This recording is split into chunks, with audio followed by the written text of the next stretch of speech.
from North Carolina is recognized for 3 minutes.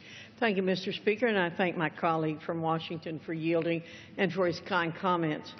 Mr. Speaker, today's debate on education, the Student Success Act, is a crucial one for our future. Over the last 5 decades, the federal government's role in education has increased dramatically. The Department of Education currently runs more than 80 K-12 education programs, many of which are duplicative or ineffective.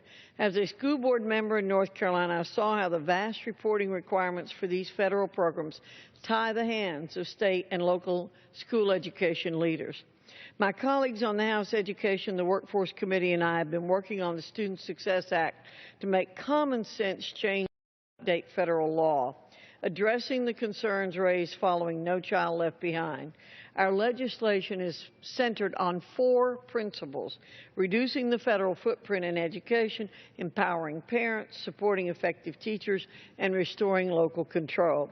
H.R. 5, the Student Success Act, will also streamline the Department of Education's bureaucracy by eliminating more than 65 duplicative and ineffective federal education programs, cutting through the bureaucratic red tape that is stifling innovation in the classroom, granting states and school districts the authority to use federal education funds as they believe will best meet the unique needs of their students.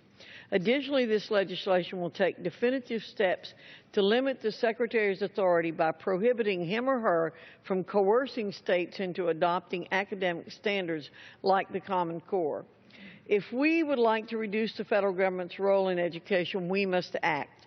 In the absence of congressional action, President Obama and his Education Department have taken unprecedented steps to regulate education.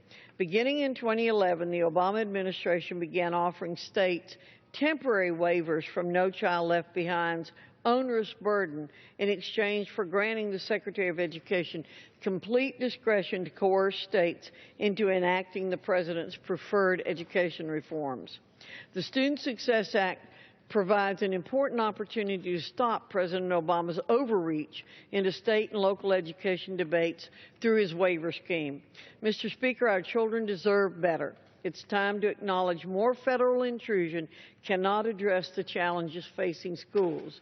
That is the promise of the Student Success Act, a reduced federal role focused on restoring authority and control to parents, teachers, states, and communities on how our children are educated.